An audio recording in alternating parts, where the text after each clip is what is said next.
Hey guys, what's up? Tags here. Today we are here with the German Grand Prix in F1 2013 career mode. Today we're going to be going out onto the grid and hoping for a decent result here today with Lewis Hamilton starting on pole position.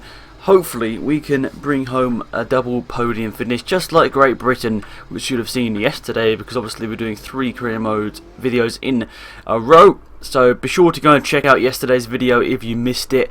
It's a pretty interesting race, I think you probably would like to go and watch it. It's not a very long video actually, because the British Grand Prix is quite a short Grand Prix. It was only a 23 and a bit minute video, so definitely worth going back and watching it. Well, if you haven't watched this one, so yeah, go and watch it if you enjoy the career mode and have missed it. But here we are, Mercedes home track. Can we get a good start? A pretty terrible launch from ourselves there. But Lewis Hamilton getting a very good launch running down into turn 1. Are we going to go for a move? We're going to go for the outside manoeuvre. There's marbles, but we're going to be able to get the power on around the outside. And we'll get the inside manoeuvre down through there. And Hamilton very slow through there. So now we're on a charge. We used the inters in qualifying because it was rainy conditions there. So let's see what we can do here. I reckon we can have a fun race here. Let's see if Lewis Hamilton can keep up with this. Let's see if Alonso and that lot will be able to challenge for the win as well. But I'm hoping for a win or a podium today. Our recent form has been getting better, so I think we deserve to have a good result here today. And running a bit wide through there, the power out the corner. Very, very good through there. Hamilton has dropped back a little bit. He'll be able to get back, don't worry. If you're a Hamilton fan in this series, he will get that back very shortly. I'm pretty sure we'll get that gap back and he'll be right on us once again. But it looks like there's contact or something. Hamilton has dropped a couple of positions because Alonso is now up into second. A 1.4 second gap, which is quite a big gap in consideration to what has happened to me in terms of gaps this year. I've normally been way behind guys like Alonso and Hamilton. And hopping over the curb there's people running too wide as we're going to run around here. The final corner for the first out of 15 times under the Santander Bridge. Any second now as we cross the line, doing a 39.2 lap time. This is going to be a pretty long video, I think. We'll see how long the video ends up being, but I think it will definitely be a bit longer than the British Grand Prix, and we've ran wide there. That was unfortunate. We probably could have lost the position if Alonso's right on the back of us, but as I said, I'm pretty much recording this straight after the last episode, so if there's any F1 news I mentioned in this video, it may be a bit different to what's actually happening, as it might have changed in a couple of days. But let's talk a bit about Maldonado now, and this could cause a bit of controversy. I just said that really badly, but controversy is what I was trying to say in the comment section. I think there'll be lots of people here with different opinions on what I'm about to say. But Pastor Maldonado obviously out of the Williams seat that Felipe Massa took from him. Obviously he's going to be partnering Valtteri Bottas, and I talked about this in the last episode, by the way.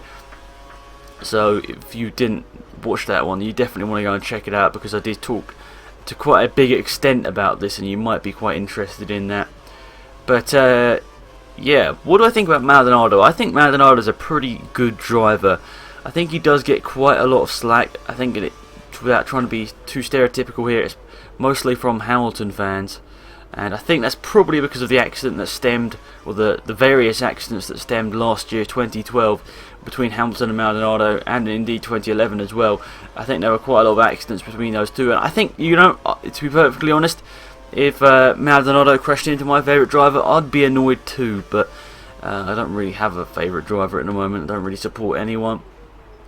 But I reckon that, yeah, quite a few people that don't like Maldonado it's probably because of what Maldonado's done to Hamilton over the last year or so. But, you know, that's perfectly fine if you don't like Maldonado. I'm not trying to say you should like him or whatever, but I think Maldonado is actually a pretty good driver. I mean, once you get out of all the pay driver stuff, I think he would still be in Formula 1 if he didn't have that sponsorship from the Venezuelan oil company.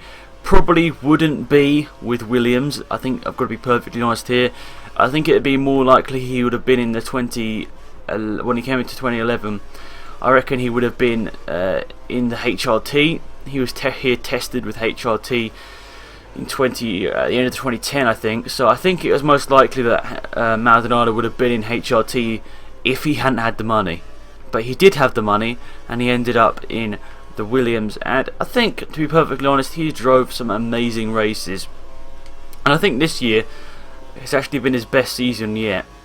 And you may be like, he's only scored 1 point. How has he drove amazingly this year? But I think, you know, he's finished 11th on so many occasions this year and only managed to get into the points once with the 10th place in Hungary. But Maldonado has shown that he can drive around an undrivable car and bring it into the points. And in Abu Dhabi, he was, I think, only about second of beating Sutil and getting that final position. He's been so close to getting 10th position and, you know, obviously finishing in 11th. He's been so close many times, and it's just unfortunate to see someone that, you know, of Maldonado's caliber sort of get slagged off for some of the stuff he's done. And, you know, I'm not somebody that holds grudges, so maybe it's different for you guys, but, you know, he did that last year. Whatever, he won a race last year as well, and people seem to forget about that. But, you know, he's not the best driver. He's not going to be the next Sebastian Vettel or Lewis Hamilton or Fernando Alonso, but he's a good driver, and I think he does deserve to stay in Formula 1, especially if he can help a team with financial problems. I mean, personally, I don't think as I said, he would be in such a high class position now if he hadn't got all that money, but, you know, he has. So, you know, let's not take away from the man. He's a fast driver. May not, as I say, may not be the fastest. I don't think he's anywhere near. Well, I think, you know, Hulkenberg's better than him, but I don't think that, you know, he's that much worse as as people say. I mean, Maldonado's been closer to podiums on much more occasions than Hulkenberg. But whatever, I'm not here to talk about Hulkenberg. I'm talking about Maldonado here, and I think he deserves to stay another year in Formula 1. I think we'll be soon getting rid of some of the sort of older drivers in the field, without saying, you know, without being too rude there. I think soon we'll be losing people like Jenson Button, Fernando Alonso. I think we'll see him leave soon. Kimi Raikkonen, Felipe Massa. I think he'll probably do about 2 years at Williams and he'll probably retire. So in about 4 or 5 years, we're going to have about 4 or 5 big seats available. I was about to burp there, but luckily I didn't. I just had some energy drink to try and keep me going through this commentary, but luckily I didn't burp there.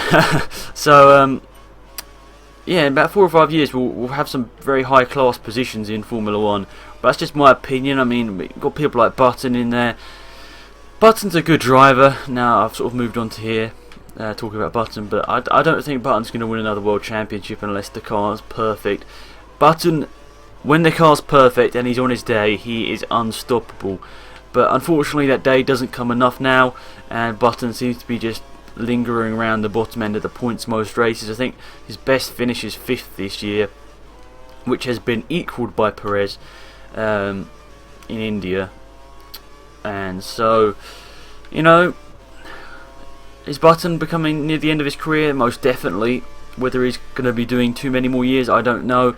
I think what he'll probably do is he'll probably do 1 year with Honda, maybe. I mean, he's quite he's worked with Honda. I think most of his career, or quite a lot of his career, sorry, I should say, was with Honda, and I think he would definitely like to do a season with the Honda engines. But maybe he wouldn't. Sorry, I mean, I think quite a few people are actually saying as well that, you know, there's quite a lot of stressed relationships between Honda and Jenson Button after they pulled out the sport and nearly lost. You know, they had a mega car that year, and Honda pulled out, so Brawn took it up. And if Brawn hadn't took it up, if Ross Brawn hadn't took up that, Jenson Button, let's be honest, would never have had a world championship, because that car was absolutely mega, and he drove amazingly well that first half of 2009. Sorry, I wouldn't say he. I think Button's a guy that can definitely bring you some point time every single race. I mean, he's amassed like 60 or 70 points this year, and, you know, still a couple of rounds to go. And I do think he's a good driver, but I do think it's becoming near the end of his career. As with Fernando Alonso, I think Alonso's very stressed with Ferrari and the fact that, well, he hasn't won a title since 2006, and I think next year will be 2014. So that, how many is that? Oh, I don't, off the top of my head, that's like, oh, I'm so bad at adding up numbers and stuff whilst in the middle of an F1 race. But it'll been like 8 or 9 years since he last won a title, and I think that's going to be getting to him. He's, I think, well, 2012 I would say was his best ever performance in a Formula 1 car. Oh damn it, I meant to pit that lap. Whoops. I'm just talking and talking and talking, and I'm not realising what I'm supposed to be doing here. But yeah, Alonso I think is coming to the end of his career. Not because he's a bad driver, but just because I think the fact that well, I think it's going to be quite a stressed relationship next year between him and Raikkonen and the team. I don't think next year is going to work out, to be perfectly honest. I don't know whether I said anything different before, but you know, after reviewing the situation and what's really happened, I mean, ever since Massa has been on form in recent races, Alonso, for whatever reason, just hasn't really been able to fight. I mean, whatever the lot, I think it was Abu Dhabi. Alonso did alright, but I do think Massa did have the legs on him. I mean, if Massa had been put onto the softer tyres at the end of that race, I think he probably would have been able to beat Alonso, but that's my opinion.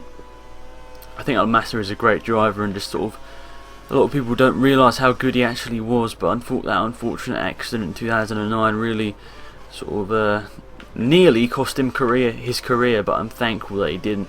I really hope that he can bring Williams to the front once again. Alonso's creeped up on us in this last lap here, but hopefully the fact that we got this extra lap without actually meaning to, oops, that was a massive fail. Hopefully that'll mean that we can have decent tyres towards the end of the race.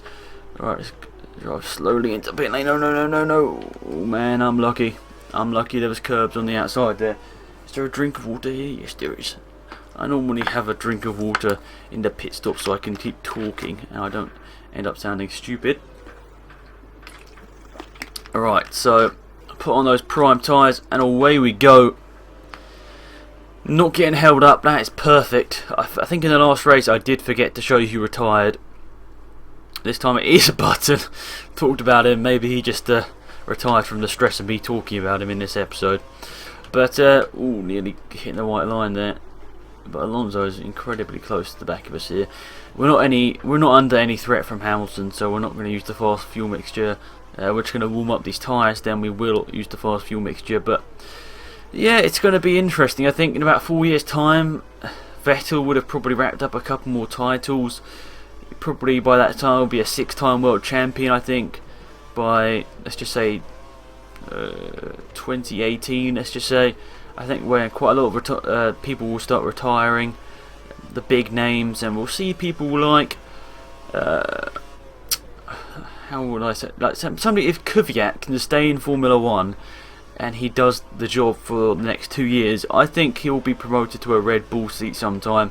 And I think as soon as Alonso leaves Ferrari, we'll see Sebastian Vettel in there. I don't think that, to be honest, I don't think Alonso's going to be any threat to Vettel. I think Vettel's just on fire recently, and I don't think it's that sort of fire is going to be stopping shortly. I think that Sebastian Vettel's got the legs on anyone in the field at the moment. The only one I can see, well, I think in terms of qualifying speed, I think that Hamilton is the only person that can beat Sebastian Vettel in the same car. In terms of race pace, there are a couple of people I think that can keep up with Vettel in the same car. One of them would be Rosberg, and the other one would be Alonso. Now, that's a bit of a weird thing, I bet you think, for me to say, but I think in the races this year, generally, Rosberg has outperformed Hamilton. In qualifying, not so much. Hamilton has sort of been outperformed. Hamilton has outperformed Rosberg in qualifying, but in terms of racing, I think this year at least, Rosberg's had better racecraft than Hamilton, and you know, if this sort of momentum keeps going, Hamilton might not end up with, he might end up with less points than Rosberg at the end of this year. But you know, with Kimi pulling out, it's going to be a good battle for third place in the championship.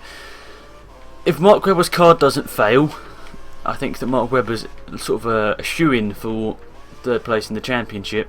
But if Mark Webber's car does fail, it's going to be a good battle. I mean, me and my friend were working this out the other day, or a couple of weeks back actually. If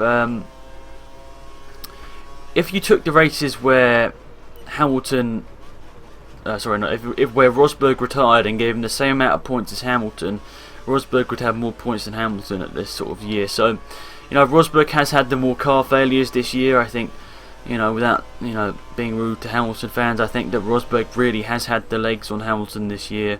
But just, I think car failures sort of have put him down a little bit, and sort of meant that he hasn't been able to score all the points he really should have. You know, don't get me wrong, Hamilton is a very, very, very good driver, but I think this year he has sort of been outperformed by Nico Rosberg, as we have a manoeuvre here.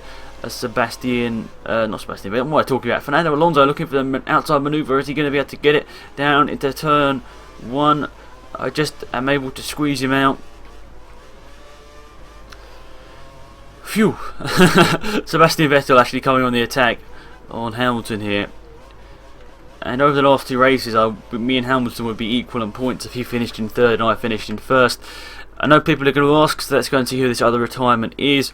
It's Romain Grosjean. So 2 high-class drivers have dropped out of the points in this race. Or dropped out of the race, I should say. They were most likely in the points, let's just say that. So Hamilton's 6 seconds back. I reckon we can start using some fast fuel mixture now. The tyres are slightly worn. This is sort of when the tyres, I think, are at their best. You know, got a couple of laps in them, and really they're ready for you know, some fast lap times.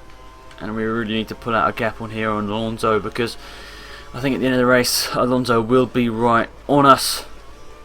I reckon that we'll have a hard time about it if we don't have a gap to Alonso by about lap 12 or 13.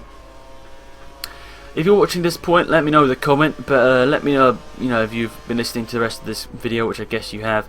Let me know what you think about the other topics I've talked about, Maldonado and all the other drivers about retiring.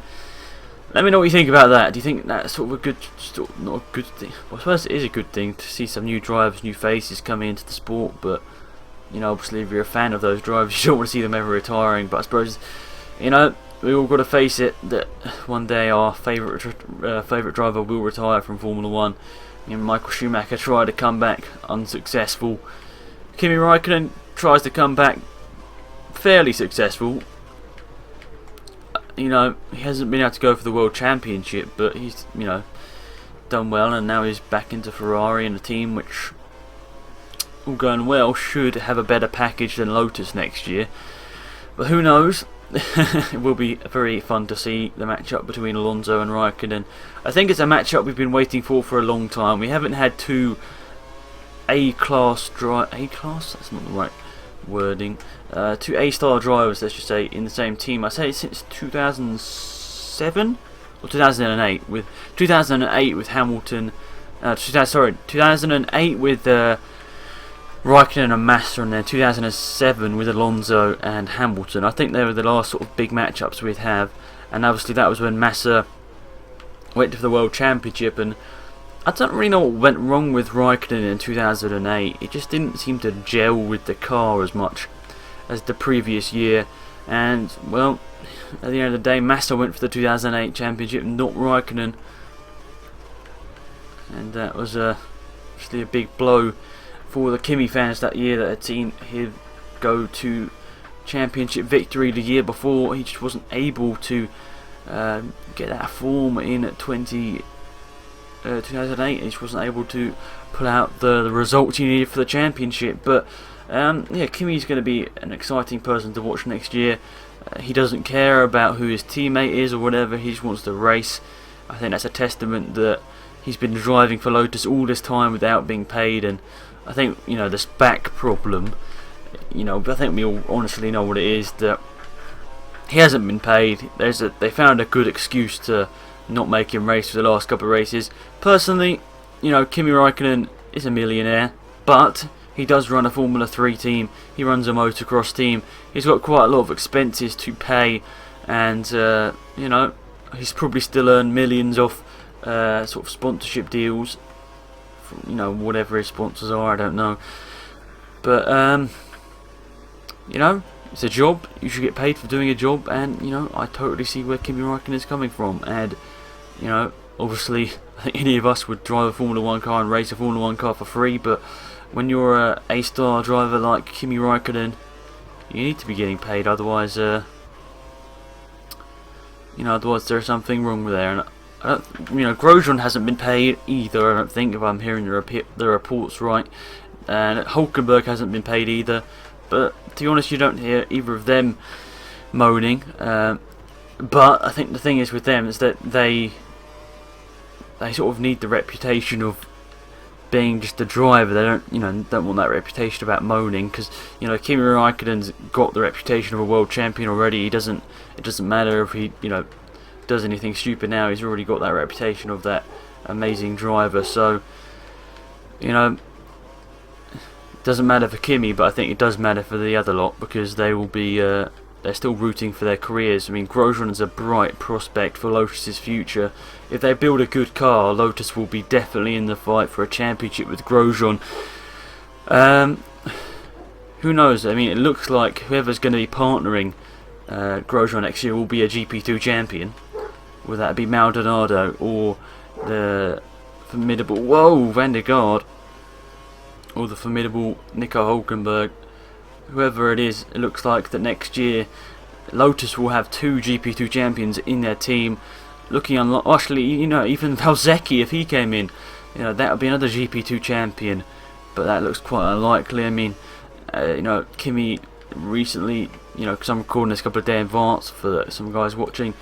Kimi saying he's obviously had his back problem, and they're looking for a replacement. And straight away, it hasn't been Valsecchi or it hasn't been D'Ambrosio that's been named, so you've got to think that it could be someone else along the line, maybe Maldonado or maybe Hulkenberg, depending on who, what try I say here, depending who would get the seat next year. Maybe that's sort of a factor about who might be driving it. I mean, because obviously they're looking for a new driver, so there would be no problem in my mind of having that driver for the last 2 rounds and getting used to the car and everything. So it could be a good thing at the end of the day to have a race driver going from one team to the other. But I would really love to see Valsecchi in a Formula 1 car. It could be his only ever opportunity to race a Formula 1 car. He could be in Kimi Räikkönen's shoes. You know, obviously it's a very big boots to fill. But I think Valsecchi could definitely bring home some points for them. And but you know, who knows? I mean, if Valsecchi puts in a great performance, and you know, if he does get the drive, and you know, obviously by this time he's probably already been confirmed, so what I'm saying might be just useless. But if he gets the chance, I really think that Valsecchi can go on to get some points and show that he is worthy of a full-time seat. And maybe he could, oh damn it, and maybe I forgot I was running a fast fuel mixture all that time. And maybe he can get a full-time drive next year. Would that be Lotus? I don't know. I mean, if he can do really well, Lotus might be thinking, well, we've got this investment deal. I mean, Hulkenberg's good, but we've been, you know, nurturing Valsecchi for a bit of time now. So, you know, they could go for him. They could take him up as a race driver. I would not be disappointed to see that whatsoever. I mean, obviously Hulkenberg's a great talent, but you know, I think Valsecchi has to be given a chance in Formula 1. I mean, it's unfortunate, really sad if he doesn't get given his chance, because he won the GP2 Championship fair and square, beating Razzia, I think, by like 20 points. And yeah, I think that he deserves his chance, and if he doesn't get one in his career, that'd be very sad. It's like Giorgio Pantano, who went to be he raced for Jordan, I think, and then became GP2 champion, and then just didn't get a drive. But so far, Valsecchi is the only GP2 champion that never raced the Formula 1 car. Pantano's a bit different in a way, because obviously he raced Formula 1 before he did GP2. and so you know what I mean. But at the end of the day, every GP2 champion has raced Formula 1 at some point in their career. So far, Valsecchi hasn't, and it'd be very unfortunate.